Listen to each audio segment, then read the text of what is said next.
ফাঁসির মঞ্চে যাবে, কিন্তু রাষ্ট্রপতির কাছে বাঁচার দরখাস্ত লিখবে না। দরকার হলে মুসলমান ফাঁসির মঞ্চে যাবে, কিন্তু রাষ্ট্রপতির কাছে দরখাস্ত লিখবে না। রে ছোট্ট মেয়ে শোনো, আমি একজন মুসলমান, দরকার হলে আগুনের চুলার মধ্যে যাব, গোটা দুনিয়া ছাড়তে পারবো, কিন্তু আমি মুসলমান, এক মুহূর্তের জন্য আমি আল্লাহ রাসূল ছাড়ব না। মেয়েটা বলে, হোসাইন, আমি মুসলমানের কথা শোনার পরে আমি আমার ছোট্ট চেয়ারে বসলাম। আমার দাদা বলতেছে, রে সৈন্যরা, আর দেরি করিস না, ওই মুসলমানকে হাত পাও বাঁধা আগুনের চুলার মধ্যে ফেলে দাও। মেয়েটা বলে, হোসেন রে, আমি কেমনে মুসলমান হলাম শোনো। এই মুসলমানকে যখন আগুনের চুলার দিকে নিয়ে যাচ্ছে, 12টার সময় ফাঁসি হবে মীর কাসেম আলীর, 9টার সময় সে উকিল বলতেছে, স্যার আপনার কিন্তু রাত 12টায় ফাঁসি হবে। মীর কাসেম আলী মুচকি মুচকি হাসে। উকিল বলে, হাসেন কেন? বলে, এখনো 3 ঘন্টা সময় আছে, এই সময় আমি একটু ঘুমাবার চাই, 8 ঘন্টা যখন থাকবে তখন আমার ঘুম থেকে ডাক দিও। উকিল চিন্তায় পড়ে গেল, পাগল নাকি, 12টার সময় যার ফাঁসি হবে সে ঘুমাবে। উকিল মন খারাপ করে যখন ঘর থেকে বের হয়ে যায়, রাত 11:30টার সময় দেখে মীর কাসেম আলীর নাক ডাইকা ডাইকা ঘুম পাড়তেছে। উকিল কয়, কে রে? আর 8 ঘন্টা পর ফাঁসি হবি, এখনো লাখ দেখা ঘুম পাড়ে। পায়ের আঙ্গুলে চাপ দিলে মীর কাসেম আলী চেতন পায়। কিরে ভাই, রাত 12টা বাজছে নাকি? না স্যার, এখন 8 ঘন্টা বাকি। বলে, তাহলে তো আমার অনেক কাম বাকি আছে ভাই, ওযু করে 2 রাকাত নামাজ পড়ে কোরআন শরীফ কিছু তেলাওয়াত করে আমরা পাপিষ্ট হতে পারি, কিন্তু ঠেলার তোলে আমরা বিচার কাক দেই। যার কেউ নেই তার কি আছে? যখন পারতিছে না তখন কয়, আমার আল্লাহ আছে রে। কয় কি কয় না? এটাই তুই ইমানদার। আগে ভারতের গেছে চিকিৎসা করার জন্যে, মাদ্রাজে গেছে, বেঙ্গালুর গেছে, এখন বর্ডার বন্ধ করে দিছে। কি মরবি? সূরা ফাতিহা 3 বার পড়ে 1 গ্লাস পানি খাবি, আল্লাহ ভারতের যাও বন্ধ করে ভালো করে দিবি। আপনারা কি মনে করছেন এ কোরআন কিছু নাই? আমরা কোরআন বাদ দিয়ে ভারতের দিকে তাকায় থাকি, দিয়েই তো বিপদ। আল্লাহ বলেছেন, অনুনাজ্জিলু মিনাল কুরআনি মা হুয়া শিফাউ ওয়া রাহমাতুল লিল মুমিনিন। এ মুমিনেরা, সব রোগের ঔষধ আল্লাহ কোরআনে দিয়েছে। ধরে কোন কথা ঠিক কি না? সব রোগ, কি রোগ নেবেন আপনি? সব অর্থনৈতিক, রাজনৈতিক, সমাজনৈতিক, সব রোগের ওষুধ আল্লাহ কোরআনে দিয়েছে। এদের একটা স্লোগান আছে, সব সমস্যার সমাধান দিতে পারে আল কোরআন। এটা কোনো মাদ্রাসার মাহফিল না, মসজিদের মাহফিল না যে টাকা কামাই করা লাগবে, এটা হলো পারিবারিক মাহফিল। জোরে কোন কথা ঠিক কি? মন খুলে ওয়াজ শুনবেন এবং বলবো। অসুবিধা আছে? আলহামদুলিল্লাহ। মানুষ কম হসে, তা কি হসে? আজকে আবার ওয়াজের কলেরা লাগছে, বুঝলেন? হায় হায় রে, ওয়াজের কলেরা যে লাগবি না, 15 বছর থেকে তারা ওয়াজ করে আর পারতেছে না, বুঝলেন? খালি অনুমতির ধান্দা। এই বছর একেবারে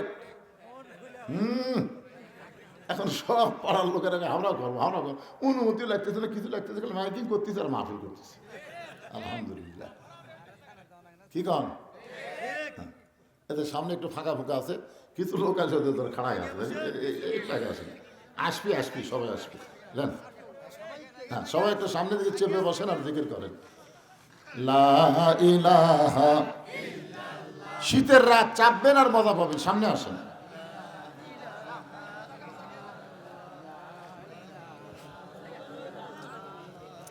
লা ইলাহা ইল্লাল্লাহ।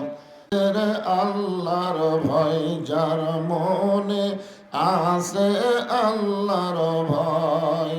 আল্লাহ আল্লাহ সব সময়, আহার নিদেরা ভালো লাগে না, এই দুনিয়া ভালো লাগে না, ভালো লাগে শুধু আল্লাহ। জোরে লা ইলাহা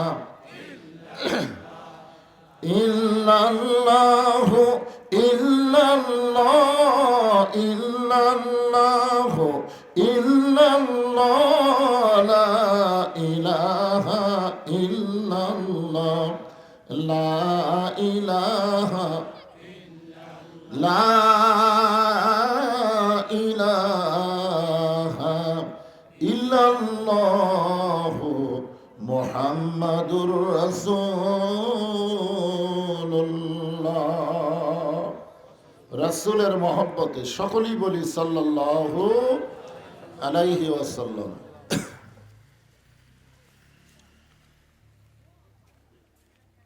ডোমরায় মধ্যপাড়া মির্জাবাড়ি, এ করে সে করে নানা ধরনের দোষ দিয়ে আলেমদেরকে অন্যায়ভাবে, বিশেষ করে 50টা বছর ধরে বাংলার জমিনে যিনি কোরআনের হক তাফসির করেছেন, কিয়ামত পর্যন্ত ওনার মতন তাফসির কারক এই বাংলাদেশে জন্ম নিবে কিনা সন্দেহ আছে। আল্লাহর ওলি আল্লামা সাইদি হুজুরকে 13টা বছর পর্যন্ত জেলখানায় নানা রকম নির্যাতন করে আটকে রেখেছিল। এরপরে জেলখানা থেকে বের করে অন্যায়ভাবে হাসপাতালে তাকে হত্যা করেছে। এখান থেকে প্রমাণ হয়ে গেল যে আলেমরা আল্লাহকে বেশি ভয় করে, আর জালেমরা বলে আলেমরা নির্যাতন করে, নারী ধর্ষণ করে, লুটতারাজ করে, যুদ্ধাপরাধ করে। আপনাদের মাঝে মাঝে যে সমস্ত আলেম ওলামা বসে আছেন, মঞ্চে আছেন, আমার আগে দীর্ঘ সময় ধরে অত্যন্ত গুরুত্বপূর্ণ আলোচনা করে আপনাদেরকে শোনালেন আমার অত্যন্ত বন্ধু মানুষ।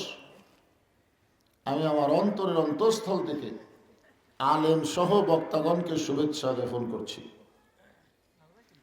আজকের এই মাহফিলে আমার সামনে যারা বসে আছেন, যিনাদেরকে আল্লাহ দয়া করে, রহম করে, মেহেরবানি করে আজকের এই জান্নাতের বাগানে কবুল করেছেন। হ্যাঁ, কবুল শোনার পরে কিছু একটা বলা দরকার। আপনারা কি মনে করতেছেন যে আপনারা এখানে নিজের ইচ্ছা এসেছেন? আল্লাহ কোরআন কারীম ইরশাদ করেন, মা আসাবাকা মিন হাসানাতিন ফামিনাল্লাহ। বান্দা বান্দির দ্বারা যখন কোনো ভালো কাজ হয়, এই কাজ বান্দা বান্দি করে না, বরং আল্লাহ করায়। আপনারা এখন বলেন এই মাহফিলে বসাটা ভালো কাজ না খারাপ কাজ? তাহলে এই কাজ আপনারা করেননি, বরং আল্লাহ তাআলা দয়া করে, রহম করে আপনাদেরকে দ্বারা করায় নিছেন।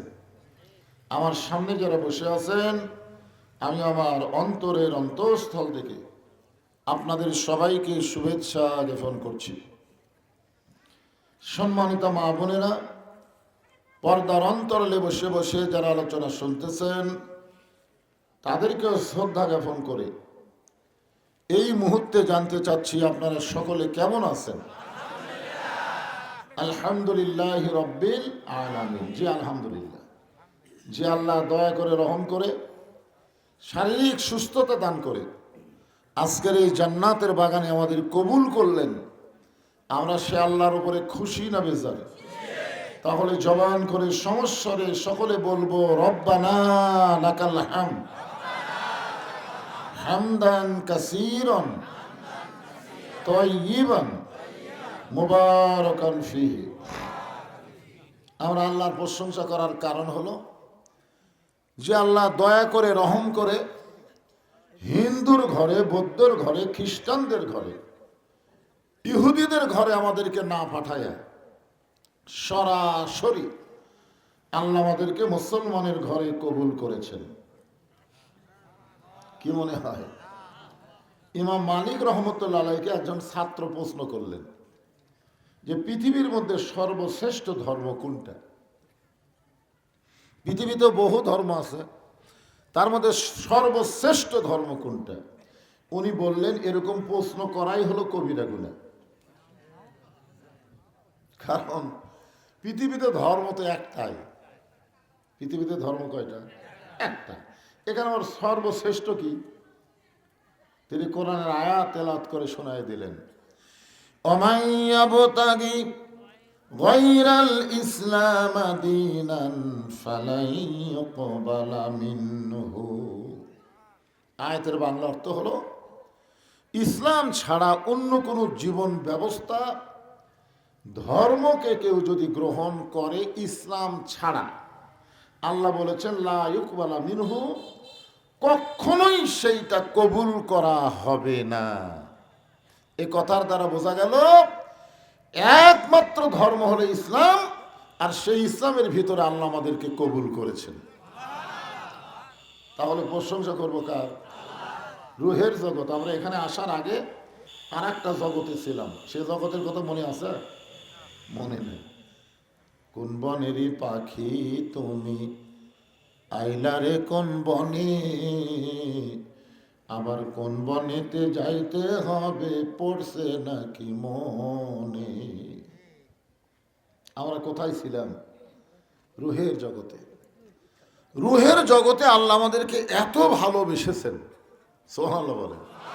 আর এই ভালোবাসার ফলশ্রুতিতে আল্লাহ আমাদেরকে মুসলমানের ঘরে কবুল করেছে। অন্য ধর্মে জন্ম নিয়ে মুসলমান হয়ে মরা খুবই কঠিন। এ মরার কথাও তো আল্লাহ কোরআনে বলছে, বলে নাই? কি হয়ে মরবার কইছে? মুসলমান। আল্লাহ কোরআনে বলেন, ইয়া আইয়ুহাল্লাযীনা আমানু তাকুল্লাহা হাক্কা তুকাতিহি ওয়া লা তামুতুন্না ইল্লা ওয়া আনতুম মুসলিমুন। এখন আপনারা বলেন তো, হিন্দুর ঘরে জন্ম নিয়ে মুসলমান হয়ে মরা সহজ না কঠিন? ইহুদির ঘরে, খ্রিস্টানদের ঘরে খুব কঠিন। যার প্রমাণ হলো নবীর আপন চাচা আবু তালেব। আরে আল্লাহ নবী বলেছেন যে মায়ের পেটে থাকতাম এতিম, কিন্তু দুনিয়াতে আসার পরে আমি এতিম ছিলাম না। সাহাবারা জিজ্ঞাসা করলেন, হুজুর মায়ের পেটেই যখন এতিম হলেন, দুনিয়াতে এসে এতিম কেমনে ছিলেন না? আল্লাহ রাসূল বললেন, ভাগ্য গুণ এমন একটা চাচা পাইছিলাম, যেই চাচা আমাকে এমনভাবে লালন পালন করেছে, আমার যে বাবা নাই এইটা বুঝতেই পারিনি। অথচ এই চাচা জাহান্নামী। মাথা থাকে? আরে হ্যাঁ, শিশুকালে মইরা গেছে মা, গর্ভে থাকতে মরছে পিতা, নবী চোখে দেখলেন না। কে করিবে লালন পালন, কে দিবে সান্ত্বনা, এই দুনিয়ার বড় এতিম নবী ছিলেন একজনা। মৃত্যুর বিছানায় যখন আবু তালেব, এমন সময় আল্লাহ নবীকে চাচার হাত ধরলেন, হাতটা ধরে বুকের মধ্যে নিয়ে বললেন, চাচা আপনি নিজে না খাই আমার খাওয়াইছেন, আপনি এত কষ্ট করে আমার লালন পালন করেছেন, খালি একটা বার আপনি বলেন লা ইলাহা ইল্লাল্লাহ, আমি আপনার হাতটা ধরে জান্নাতে পৌঁছায় দিব। এত বড় কথা নবী বললেন। তারপরেও চাচা বললেন, বাজান মরি যখন যাচ্ছি বাপ দাদার ধর্ম ছাড়বো না। দেখছেন, এখান থেকে কি বুঝলেন? যে অন্য ধর্মে জন্ম নিয়ে মুসলমান হয়ে মরা খুবই কঠিন, কিন্তু আল্লাহ তাআলা এই কঠিনটা আমাদের জন্য রাখে নাই। আমরা মুসলমানের ভিতরে জন্ম নিয়েছি মুসলমান হয়ে মরার জন্যই। জোরে কোন কথা ঠিক কি না? সাহাবীরা প্রশ্ন করলেন, ইয়া রাসূলুল্লাহ, মুসলমান হয়ে কোন মানুষ যখন মৃত্যুবরণ করবে ওই মানুষটার রেজাল্ট কি হবে? আল্লাহ নবী কোরআন থেকে বললেন, তাতানাজ্জালু আলাইহিমুল মালাইকা আল্লা তাখাফু ওয়া লা তাহজানু ওয়া আবশিরু বিল জান্নাতিল্লাতী কুনতুম তুআদুন। মুসলমান হয়ে যখন মৃত্যুবরণ করবেন তার জন্য কোনো কবর নাই, কোনো হাসর নাই, কোনো মিজান নাই, বিনা বিচারে আল্লাহ তাআলা সরাসরি তাকে জান্নাতে ঢুকিয়ে দিবে।